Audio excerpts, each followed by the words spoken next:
So what you think, Bertha? Are you ready for a chicken story? Or do you want to tell a story of your own? When I was a little kid, I was desperately afraid of these little things, these little chickens. Reason being, when I was 2, and I think my dad has pictures of when I was 2, including one with a chicken yard in the background. I climbed a chicken fence, I think 4 or 5 feet high, and I decided I was going to play with chickens. Well, what I didn't know is there was a rooster in there that is highly protective of the chickens. And that rooster attacked me, and he came at me with his claws and grabbed the front of my little snowsuit, began to peck at my face. I managed to clear that fence in record time, but from there on in, I was afraid of chickens. When my parents moved to a farmhouse, it had a chicken coop, and Dad immediately got chickens, and Mom assigned me the job of collecting eggs. I was scared to death to enter that chicken coop, and one thing that really scared me was what they call a setting hen. She's sitting on a clutch of eggs and she's going to hatch them, which in our case wouldn't have worked because we didn't have a rooster. So that's how I got started with farmyard animals. You ready to go back and join your sisters? I don't know if you can hear it, but she's talking to me. One of the animals I remember a lot about is ducks.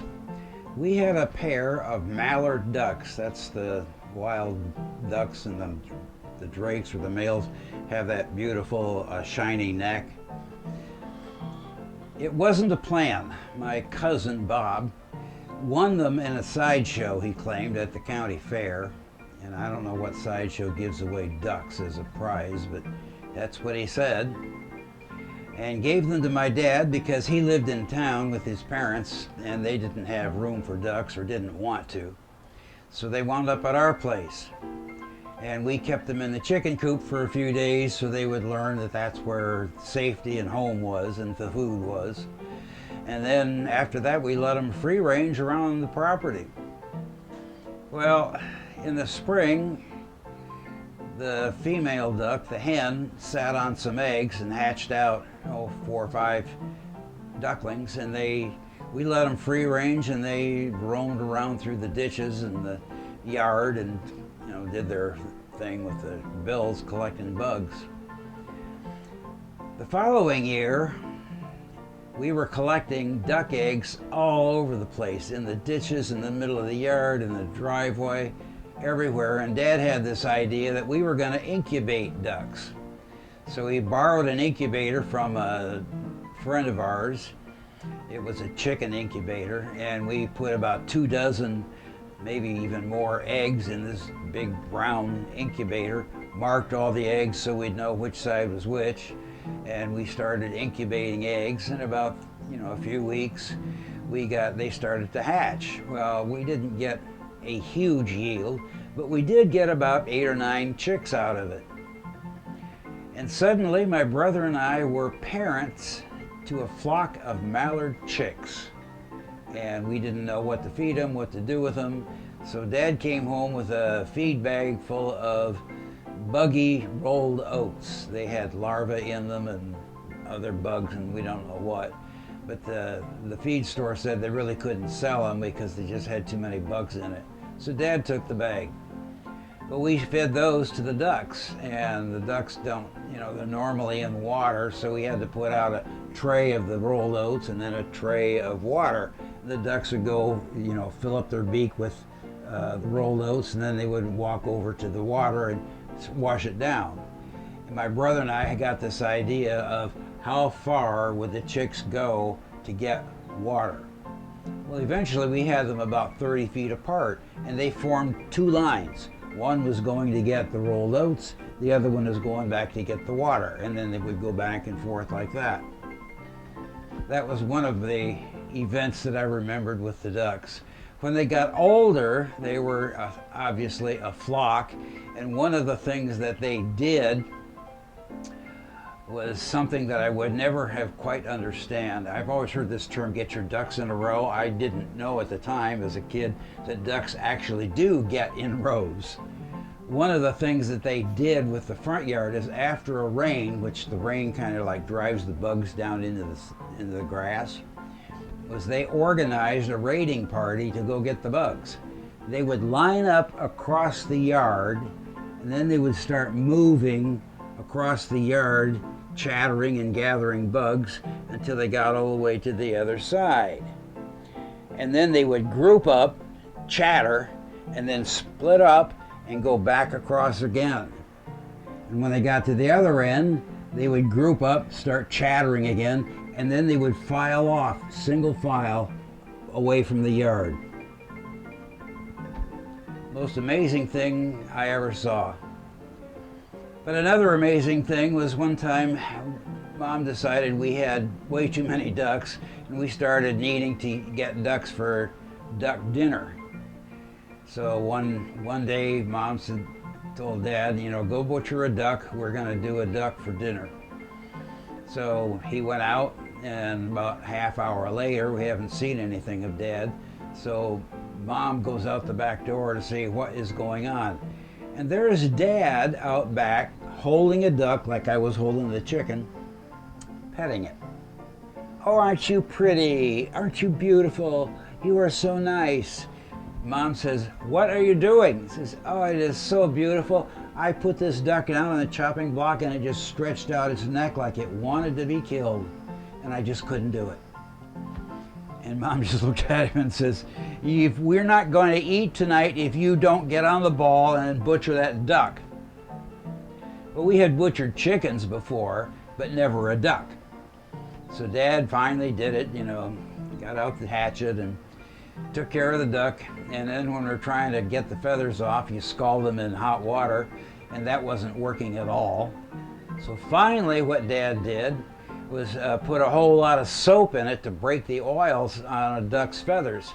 And I think it took us as long to clean the duck as it did to clean the turtle.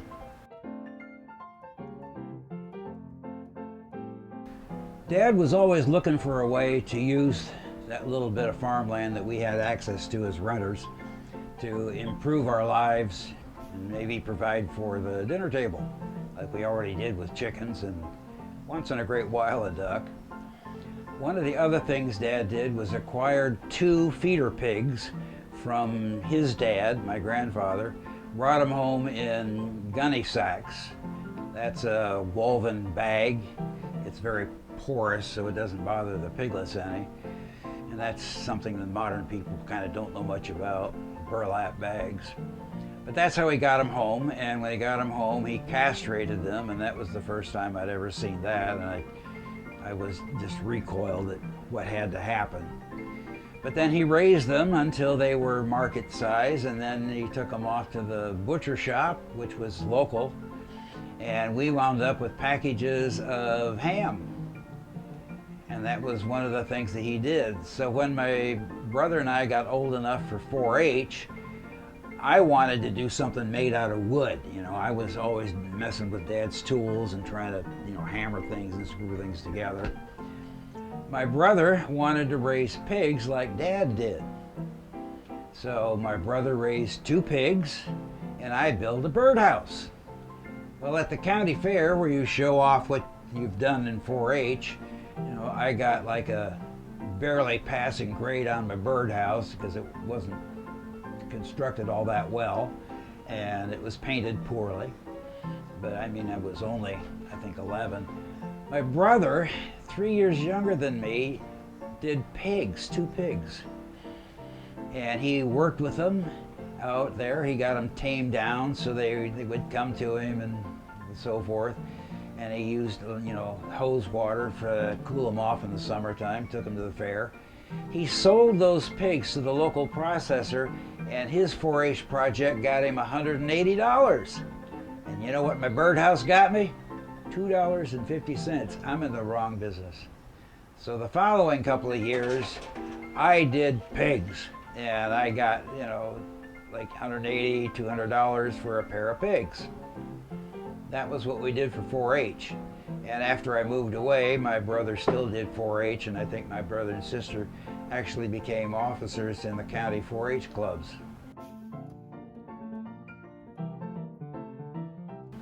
Another thing my dad did was rabbits. He got this idea that rabbit fur was going to be a good side hustle besides his construction work. Well, that didn't work out very well because he couldn't sell a rabbit whole, alive or dead. He had to skin it, and he could sell rabbit pelts.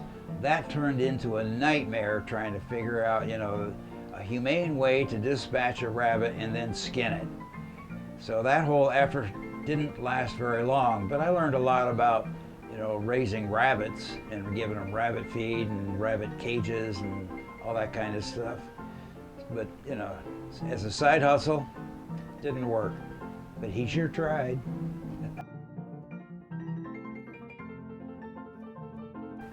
Dad had kind of a utility attitude toward dogs and cats. Now, I already related the story about Jeannie, the cat that knew her name. But we had other critters. One of them, Dad got a coonhound. He was going to go hunt raccoons at night with some of the local guys. So we got a young coonhound. And we took it out a few times, and the dog was young and was having a hard time understanding that the goal wasn't to kill the raccoon, it was just to find it. So we had a little difficulty with him. But we had him around for a while. Coonhounds are like pretty good sized dogs.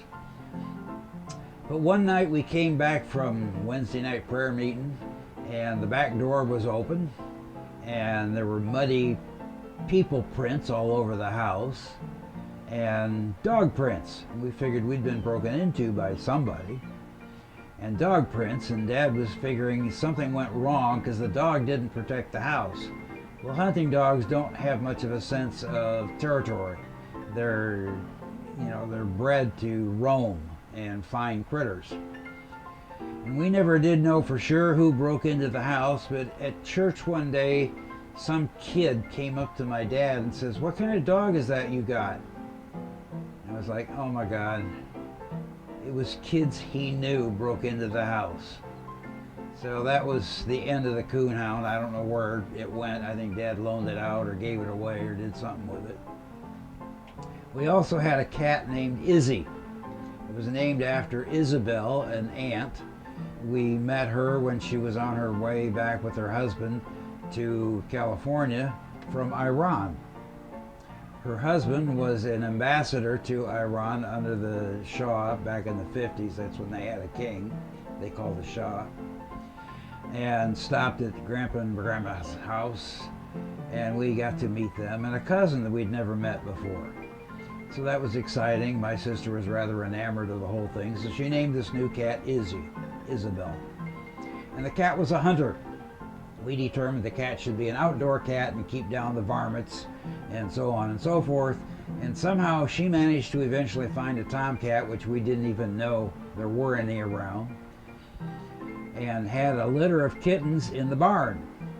And we tried to tame the kittens, which was difficult because they're born blind and they hiss and bite at anything that isn't mom. So we would make frequent trips to the nest. One of the things we did was watched in the nest to see what Izzy the hunter was bringing back to feed her kittens. So we found mouse tails, rat tails. We also found possum tails, muskrat tails, coon tails. She actually killed a raccoon. One day the cat just didn't come back. I mean, it was like went a week, we hadn't seen the cat, and we never did see the cat again. And best we could figure is that somehow the cat tied into something it couldn't handle and lost the battle. We never did know. But that was our dogs and cats, utility creatures.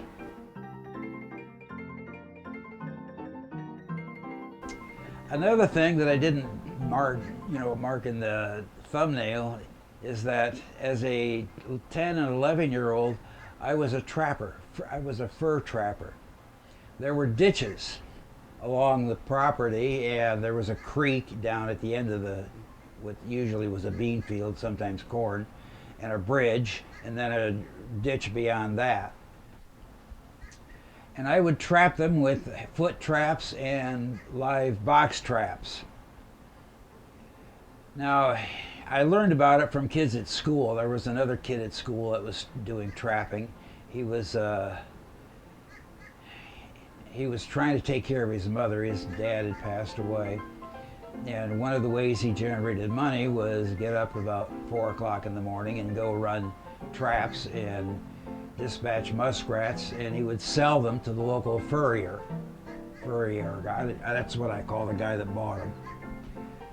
So how much could you get for a muskrat? Well, in this case, you could sell them as a whole animal, even though it was dead, and you could get anywhere from like $6 to $10 each one. And I think one year I turned in like 8 muskrats. Another year I turned in like 10. And that's a lot of money back in the early 50s, early to mid 50s for a kid. You know, $80, $100 for a winter, that's tremendous. But those are the animals. That's the animals I had experience with growing up. And eventually, as you saw at the beginning of the video, I did get over my fear of chickens. I've got a whole small flock in my backyard here in suburbia. So that's my experience with chickens and animals and ducks and birds and cats and rats.